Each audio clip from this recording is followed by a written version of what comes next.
Hey there, welcome to a new video. Today I want to show you how I mixed and mastered this dubstep drop.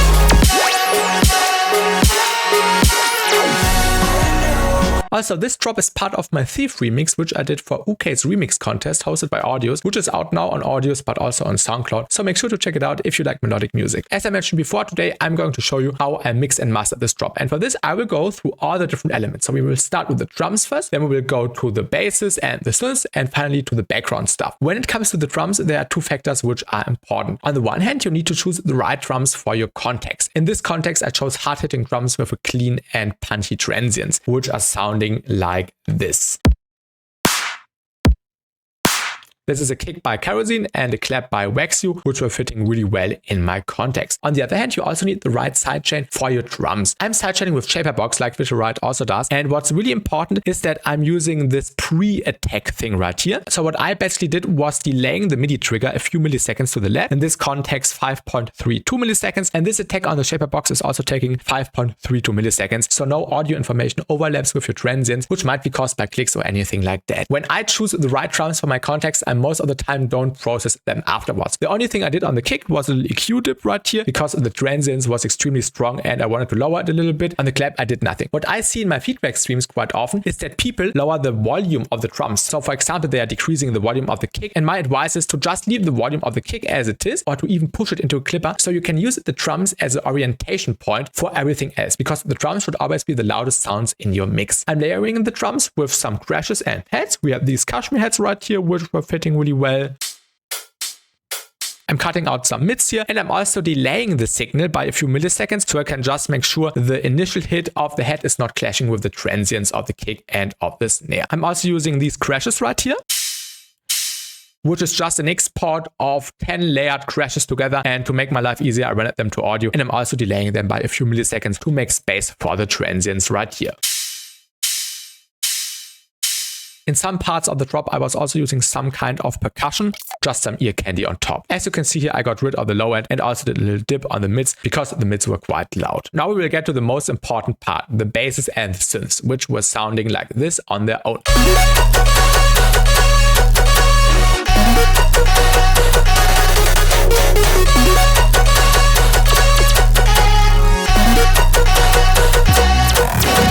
To kick things off, I want to start with the sub bass and this percussive layer on top. What I basically did was rendering out the sub bass to audio so I can just see how the shape behaves, and I was also able to draw some volume envelopes right here. And we have this percussive fit down below. Without the post-processing, it sounds like this, so not really powerful. What I did in the post-processing here was just making this sub-bass fat enough to serve as a foundation for everything else. You can compare this to a bed in which all the other elements are sitting in or laying in. In my opinion, this is really important to create a heavy foundation for everything else. So you can also use the sub-bass as an orientation. The post-processing here contains a low and a mid-high split. On the low band, I just have an ambassador, which is just boosting the sub-bass volume a little bit more. So the fundamental of the sub-bass always hits loudest. Then I'm using the kick tight preset by Corpus here, which is also really nice to give the sub-bass a distinctive tone. In this case, I went with the D#0. On the higher band, there's no post-processing happening. Then I'm gluing this together with some bit crush and some parallel ring mod for some crunchy high end. We also have a disperser right here to just delay the lower frequencies a little bit, and also this distortion to finally glue everything together with some drive and a little bit of spread distortion to give it a nice flavor. After that, I'm also using this notch filter right here to just get rid of some of the lower mud frequencies in the mids. This is depending on your key and sub bass, of course, and how much of the mids you want to get rid of. And that's basically it for the sub bass with the percussive hit on top. For the percussive hit, you can take any kind of sound. This was a render of a sound I resampled many times already, as you can see here on the file name. I just gave it a strong transience, and this was being processed together with the sub bass in this processing chain I explain right now. The next really important element is the lead of the song, which in this case was a stem, the saxophone from the original, which is sounding like this without any post-processing. And I made this with it.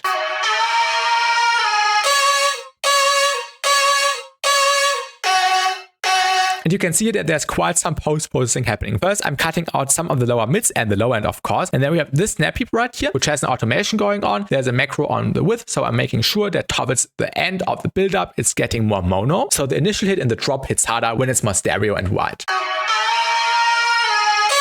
The snap heap is also being disabled on the drop hit. On the build-up, I wanted to give it more voices, also make it more roomy, but at the same time, making the room more mono towards the end of the build-up, some filtering and some distortion. But this also applies to sound designing, because in dubstep or electronic music in general, mixing and sound designing go hand in hand. Then we have some reverb going on. This is a trick I do quite often. I'm using the Valhalla Supermassive right here with the fast ensemble preset to just make the sound more wide, but I decrease the width here and also the mix to not let the effect be super strong. But this is really cool for some nice natural stereo on top. Then we have more EQing and fluctuator right here. I'm using Specom by Nasko to just bring up the entire sound. What this basically does is spectral compression, so it's using upwards and downwards compression at the same time in a spectral way to bring up quiet parts, to decrease loud parts, and to just create an even and flat sound at the same time being loud. Then we have more EQing, of course, and Serum FX. This is also a trick I do really often. I'm using the hyper dimension here from Serum FX. Somehow I'm not able to load in the dimension expander, the external effect. My Ableton does not find it in the plugins. I don't know what I'm doing wrong. When I'm using this method, I'm always just going with the dimension. And you can see that the size is really, really low, and the mix most of the time is on 100% or between 40 and 100%. This depends on how much stereo information you want. The other effects you can see here are for transitions, not for the mixing. I was using some silk, delay, and reverb in the transitions. The next really important element is the main sound besides the lead, the saxophone, which is this color bass gun group here, and it sounds like this.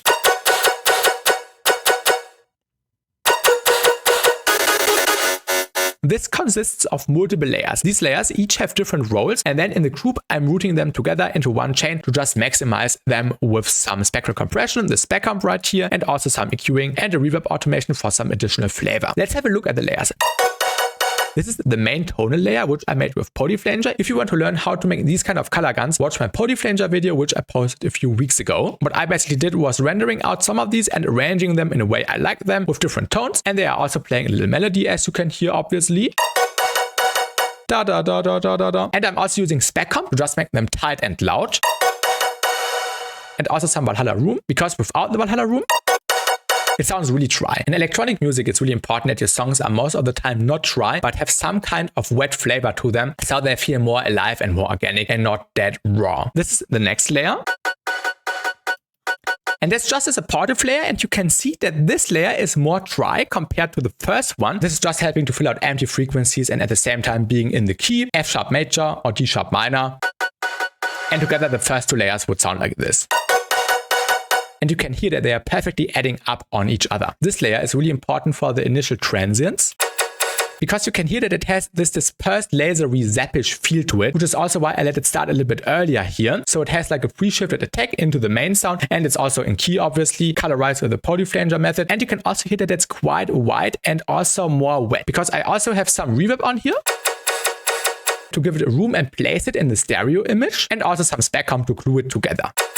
And of course EQing to cut out unnecessary frequencies like the lower mids and the low end, of course. The last layer is a part of a bit riot sample. It was a laser sound, which is also basically doing the same as the second layer. It's quite dry and it's supporting the wet layer, which was basically doing something similar, but in the wide and stereo way. This is quite mono, and the layer before is more stereo. And together they are also adding up on each other. So you can see that each of these four layers have their role. The first layer is for the tonality, but in the stereo way. The second layer, more in the mono way, but still for the tonality, but rather dry. The next layer is for the transients, for the attack, but also in the wet stereo way. And the last layer, dry, for the transients. And together, it sounds like a full sound. And this group also perfectly works with the percussive sound from earlier, which did not have any colorization. So you can see that this is also boosting the transients, but more in a sticky way. So it also has a different role compared to this transient zappy sound from the third and fourth layer. And it's also helping bringing the sound to the front. And together with the sub bass. And in context with the sub bass, it sounds really full, but also wet because of the reverbs I added on some of the layers.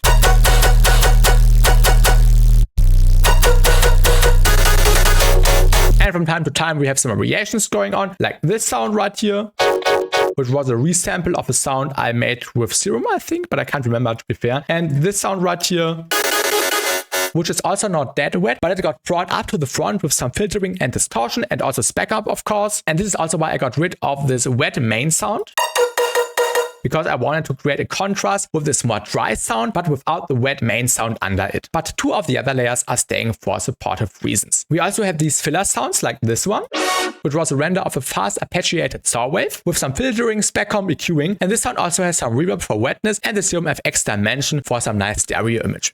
Because in the fills you want some nice variation with dry or wet sounds, so there's a difference from the main sound, which is all these attributes being brought up to the front but containing wet and dry information at the same time. We also have the square wave lead, which is happening on the initial hit, but I'm also using it for some fills right here. And this got also brought up with spec comp without.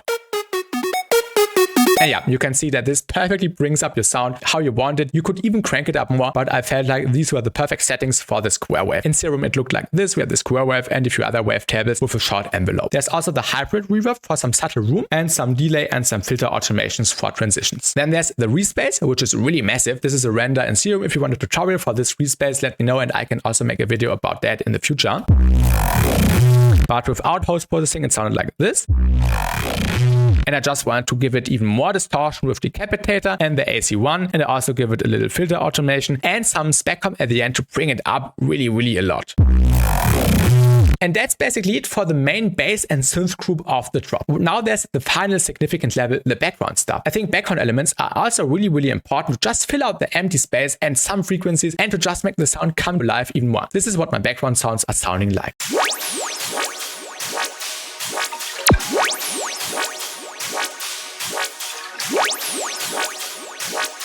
You can see here that I'm using a bunch of random samples like this VR hype loop, for example, with some chroma to just tune it into the key, EQing and some reverb. So I'm basically just using this as like a little pad going on in the background to just give it a sustained but subtle atmosphere. Then there's this kerosene FX sample to emphasize the hits. I also put chroma on it to just force it into the key and also some Serum FX with the dimension method to just make it wide in the mix. After that, we have this Shark's Water sample for some additional ear candy, but this is not really audible. I basically EQ'd it and droned it a reverb a little bit. And this helps a little bit to make the sound feel more organic. Of course, we have some risers and downlifters going on from time to time, like this one, this one, this one, and these two, to just help with the pacing on the drop. And you can also see that I EQ'd them quite heavily to just make sure they sit right in the mix. EQing is still one of the most important elements when it comes to getting a clean mix. Then we have one more VR hype loop. And this sample, which was also a VR sample, but bounced and reversed, and it sounds like this. But this was also a zap once, but I stretched it and reversed it and added some more effects like disperser, Serum FX for the stereo widening, chroma for the colorization, and some spec comp to make it tighter. And that's basically all of the layers for the background stuff. If you enjoyed the video so far, make sure to drop a like and comment, which is the best free way to support me. And also subscribe, of course. Now let's get to the mastering. Many people have asked me how I master my songs. And there's not much happening actually. I don't clip tracks or groups unless it's for sound design reasons. I'm only clipping the master. I'm clipping with the newfangled saturate clipper on the soft flip mode and without additional drive. I'm making sure that I get all my volume in the mixing process already. And for this, spec comp helps a lot. The spectral compressor by Nasko, which is the best one in the game. And this perfectly helps you bring up individual groups or sounds, but also making sure they are still clean in the mix. Before the newfangled saturate clipper, I'm using the M stereo processor to just make sure the low end is mono. And I'm also giving the low mids, the high mids, and the high summer widening. So the full song is a bit wider. And I'm also using the linear phase mode right here. Before we continue with the last element on my mastering chain, I wanted to let you know that I have affiliate links in my description for the melodic production sites, but also for plugin boutique. So if you want to grab any plugins, make sure to use my links, which is also basically a free way to support me because there are no extra costs for you. The last element on my mastering chain is the Pro L2 limiter. I'm using this on all my tracks on the master. I'm using the aggressive style preset right here. No look ahead. Attack is brought all the way up and release is brought all the way down. The transients are on 100% and the release is also on 100%. And what this basically does is bringing up everything a little bit more. So this is like the final ceiling, the final glaze on top. And this is what it looks like when I play the drop.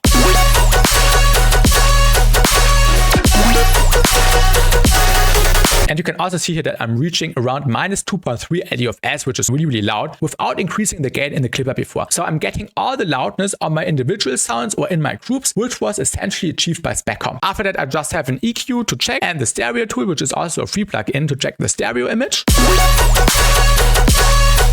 And when the stereo image looks like this, I'm really happy.